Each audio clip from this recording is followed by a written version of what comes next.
So guys, ito na naman guys ang ating ulam ngayon guys. Dahon na ampalaya. Siniswerte ako sa araw na to guys. Nakakulimbat na naman ako ng dahon ng ampalaya sa kapitbahay. Napakarami guys. Ito.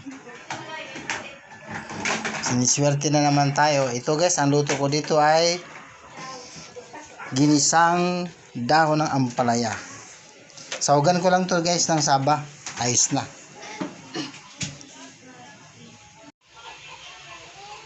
So guys, sinumpisahan ko na guys ang paghimay. Habang nagpabili pa ako ng pangrekano dito guys, hinimay ko na yung ampalaya, dahon ng ampalaya.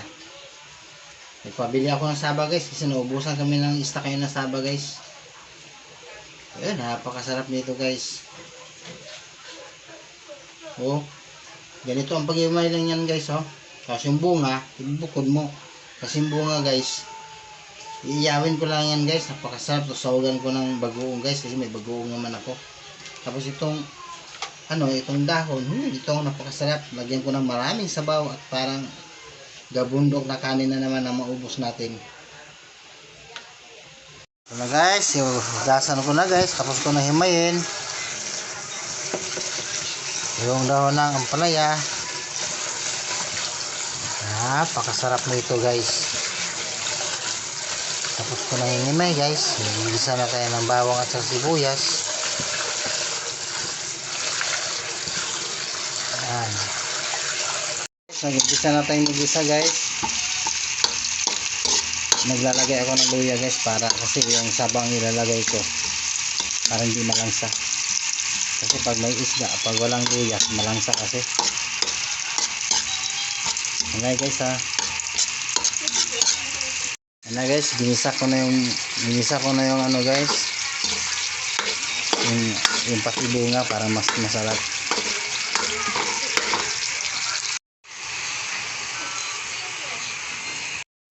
Nilagay ko na guys yung dahon ng ampalaya guys. Wow, napakasarap nito.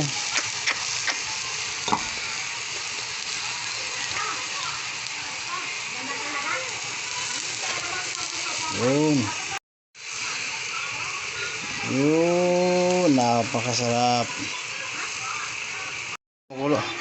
Ayun guys, kumukulo na guys. Napakasarap nito guys. Sarap nito guys. Dadagdagan ko ng kunting sabaw yan guys. Guys, lagyan pa natin ng tubig guys.